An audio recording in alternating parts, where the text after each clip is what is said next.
Thank you for joining us on our YouTube channel as we strive to get a more progressive voice of faith out to a larger audience. Our videos are mostly from the pastor at Community Christian Church in Springfield, Missouri, Dr. Roger Ray. We are always pleased to have feedback from our viewers. You can visit our website at spfccc.org or write to us at reverend.drray@aol.com. The 170,000-pound NASA satellite that was dubbed Skylab was put into orbit in 1973. And that very heavy object had absolutely no way of staying in space, in orbit, but NASA was planning to launch space shuttles, and they assumed that every once in a while the space shuttle would just give it a little boost back up into a solid orbit. But you know how government planning goes. The space shuttle wasn't ready to launch on time or anywhere near on time. And so in 1979, the Skylab's orbit began to deteriorate, and it was going to fall to the Earth a couple of years before the first launch of the first space shuttle. Of course, even a 2,000-pound satellite falling through the atmosphere of a very, very large planet has almost no chance of actually hitting anyone or anything. But it is possible, I suppose. It is also possible that Jennifer Aniston will get over Brad Pitt and finally discover that she has an insatiable appetite for a certain Midwestern cleric. But I'm not going to keep my Friday nights open waiting for that to happen. I was living in Memphis, Tennessee when Skylab's orbit began to fall apart, and suddenly there were signs all over Memphis from a particular insurance agency that was selling, wait for it, Skylab insurance. Skylab insurance. Now, it may not come as a big surprise to you that Memphis is not the Mensa Club capital of the world. But it at least went through my mind back in those days that maybe the insurance agent should have to turn over the list of people that bought that insurance, because there are reasons for a mandatory sterilization program in America. I mean, there are some people that just need to consider themselves out of the gene pool at some point. But it took 40 years for the idiocy of Skylab insurance to finally be trumped. And I have to say, it was trumped right here in our fair city in Springfield, Missouri, just before the year 2000. The over-trumpeted computer glitch that was dubbed Y2K had some of our locals preparing for an absolute apocalypse. One local pastor, I'm not going to say who it was, but he operated a big ministry on the square in an old theater, was encouraged, you can find out if you want to, was buying ads in the newspaper telling people to come to his church and Jesus would save them from Y2K. There was even a small commune that developed out in Seymour where several people built self-sustaining homesteads where they could draw water from a well and heat with wood and have electricity generated by a windmill to protect themselves from the inevitable coming horde of zombies that would be released when computers could not go from 1900 to 2000. Kind of makes you proud to live in the Ozarks, doesn't it? But now we greet 2012, the year when the Mayans ran out of room on their calendar. I mean, you know, they went so far and that was it, and that was as far as they could go. And in any event, it was excessively optimistic on the part of the Mayans, since the actual sand ran out of their hourglass centuries before the Spanish showed up in South America and started killing off their primary rivals and successors in Mesoamerica. Of course, the Mayan calendar issue is of even less consequence than Skylab, which actually did fall to Earth, at least part of it, on Australia in the outback where no one or nothing was hurt. But at least that was something. Still, you can bet in this year ahead there's going to be any number of religious folks who will thrill themselves with a certain amount of apocalyptic hysteria for much less reason than the reasons that junior high girls go to watch vampire movies. None of it's real, but it's kind of fun to talk about. Unless, of course, your intellect grows past early adolescence, and then, you know, it's just kind of embarrassing. Look, we religious folk have simply got to resolve to stop letting ourselves be drawn into this silly kind of stuff. We absolutely must separate ourselves from thrill-seeking speculation so that we can focus on what we know is true, right here and now, living in the present moment. The turning of a new year could be an important time for us to think about where we really are and where we want to be. What do we want to have happen in 2012? How do we want to change personally, and how would we like for our nation to change? This is a great time for individuals to make a resolution that you're going to stop smoking, or you're going to exercise more, or you're going to lose some weight, or you're going to stop cheating on your spouse. Or, okay, maybe I went a little too far with that one, but just you know what I'm saying. You can make the conscious decision to change. And as we come into a new year, it's a time when we can spend some honest reflection about what we want to have happen in our families and in the world. One of my favorite all-time quotes, Henry David Thoreau said, "I know of no more encouraging fact than the ability of humans to elevate their lives by conscious endeavor." There's nothing more encouraging than the realization that we are not simply determinists who are going to be and do what we have to be and do because of what our parents did or what somebody said or the way the economy is going. We do not have to be who the world has pushed us into being. By conscious choice, we can change the course of our lives. As I hate to quote your erroneous zones, it's sort of self-help stuff from the mid-'80s, but he did have one great line in there where he said, "So what if your mother beat you? She's not beating you now." There comes a point where, yeah, some really bad, tragic things may have happened, but you get to decide how you're going to react to those things. We don't have to be victims. We may have a number of reasons for being the way that we are, but the only cause is that it's what we've chosen. A certain amount of suffering is unavoidable in life. It's just going to happen. But misery is an option. Misery is a choice that you make for yourself. One of the greatest minds of the 20th century, William James, philosopher, physician, psychiatrist, religious researcher. I mean, William James was just smart, 32 flavors of smart. But he said near his own death, "The greatest discovery of my generation is that a human being can change his life by changing the attitude of his mind." That you can change the way your life is going by simply changing the way you think about it. And I don't say that to diminish anyone's history of pain or victimization. Some of us had good parents, some of us had bad parents, some of us have been fortunate, some of us have been unfortunate, some of us have had good health, and some have had very bad health. Sometimes horrible things happen, many of which are totally out of our control. But as Viktor Frankl said, suffering is like a gas, and it will expand to fill as much space that is allowed for it. Whatever bad things that have happened to you in life, you decide how much space you're going to give to that. And it's not easy. I mean, I've had some real unfortunate blows. I've had some very close friends that betrayed me. I've had difficulty in forming long-term marriage relationship myself. There are things that happen that if you dwell on them, if you give them enough space inside your head, that can totally define you, that can dominate you. But you get to decide how much space you're going to give to it. But we can do that nationally.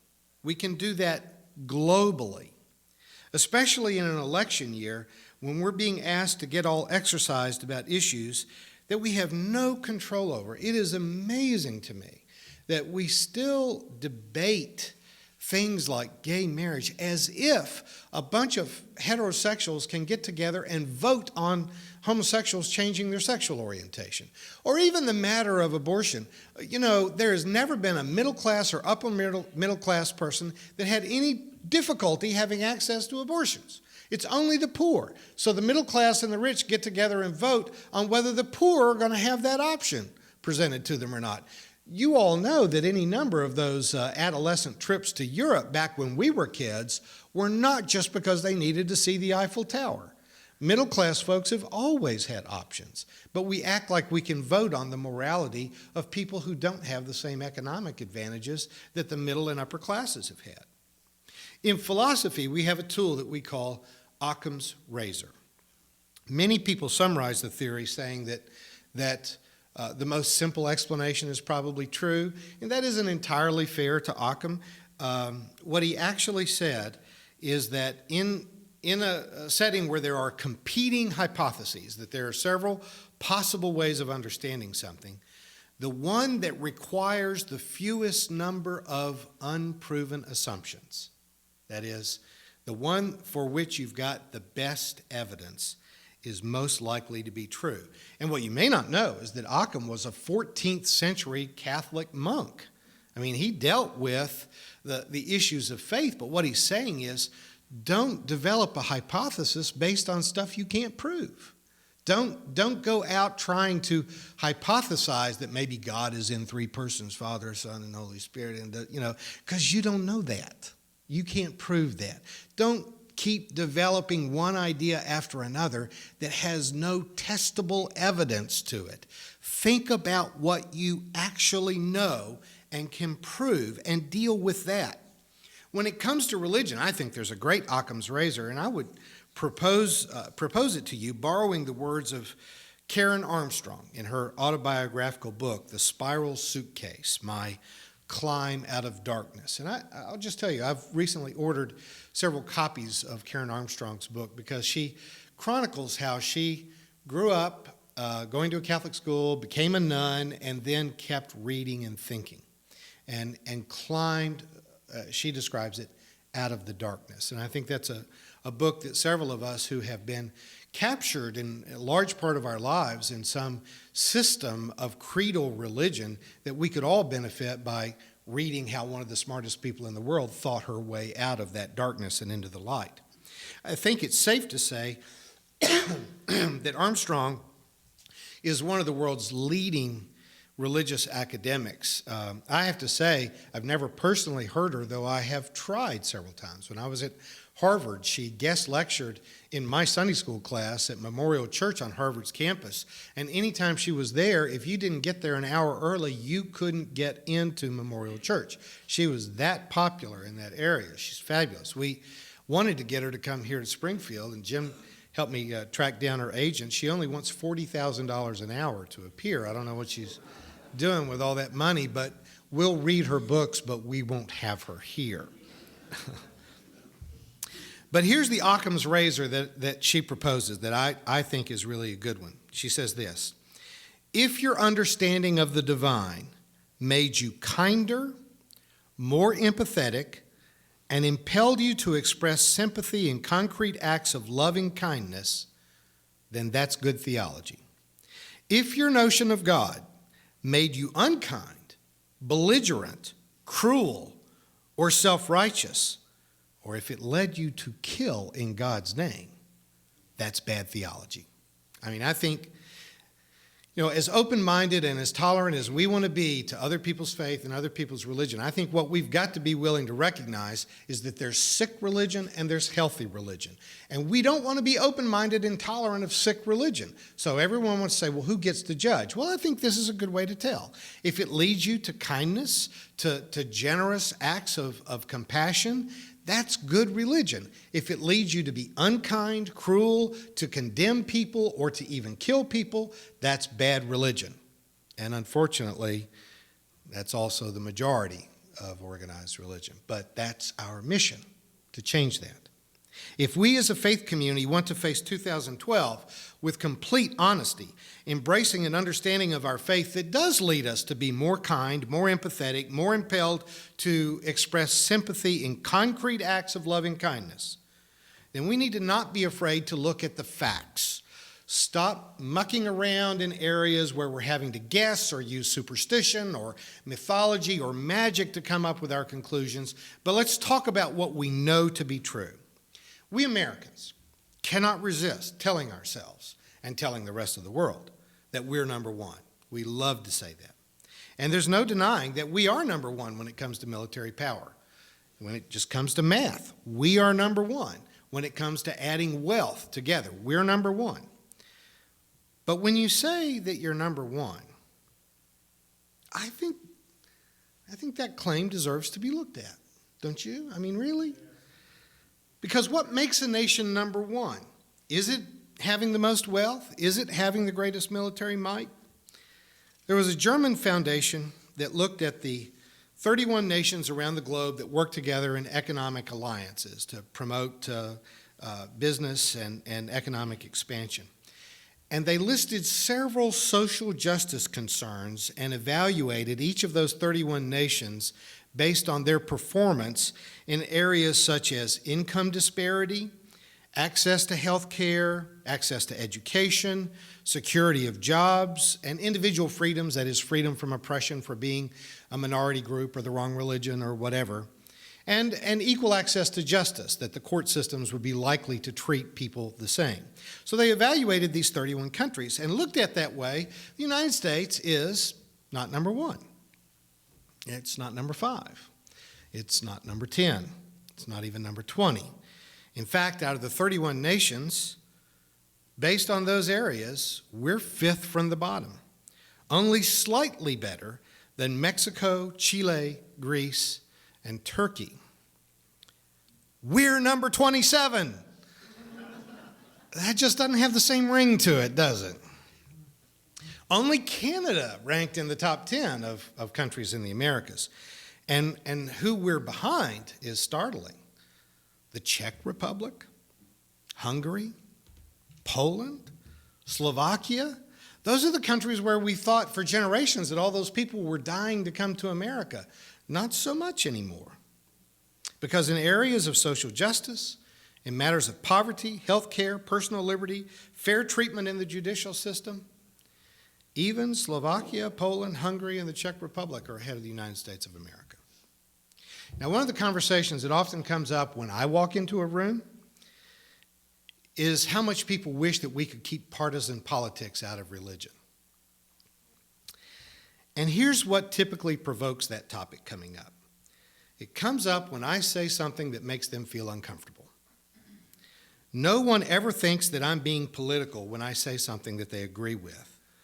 They just complain about politics when they want me to just shut the heck up. But you know, I have a New Year's resolution, ladies and gentlemen. I'm going to quit being so shy. I'm going to take the gloves off, and I'm going to start telling you exactly what I think. Because I would really like to lodge the opposite complaint. I wish that religious people would stop talking about stuff they cannot know anything about. Stop making promises and evaluations and threats based on something that no one's ever seen and no one can know. What Occam called those unknown assumptions, which dominate the most of religious language. We need to talk about what is real. We need to apply our faith in ways that inspires compassion, loving kindness, and empathy to the known world. Not in a partisan political way, because everyone has their right to their own opinion about how problems should be solved. They just don't have a right to their own facts. The fact is that nearly half of America is living in poverty, and of those people living in poverty, most of them are children. Most of the children in the United States live in threat of terrible need in housing, in education, in sometimes food, and certainly in health care. Those are religious issues. And if you don't think they're religious issues, I encourage you to just read the red letters in the Gospels. Just read what Jesus said. And ask yourself if health care and peace and environmental concerns and access to education and fair treatment in the judiciary, those are religious issues. Read the prophets, read Isaiah, read Jeremiah, read Joel, read Amos. That's what our faith journey is actually supposed to be about. We have claimed that the church serves as the conscience of our nation, but many nations that have empty churches have put us to shame in matters of great religious importance. But I don't want to stand up here like Chicken Little crying about how the sky is falling, because I really do have good news. We can change as individuals and as a nation by making the conscious decision to change. We get to decide who we're going to be and how we're going to be those persons. And the church can be the conscience of the world as soon as it stops acting like it's unconscious.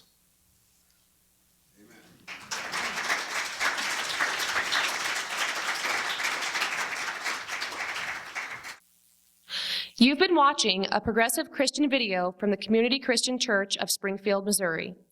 We encourage our viewers to donate to our efforts in feeding the homeless and hungry of our community. Write to us at reverenddray@aol.com for more information.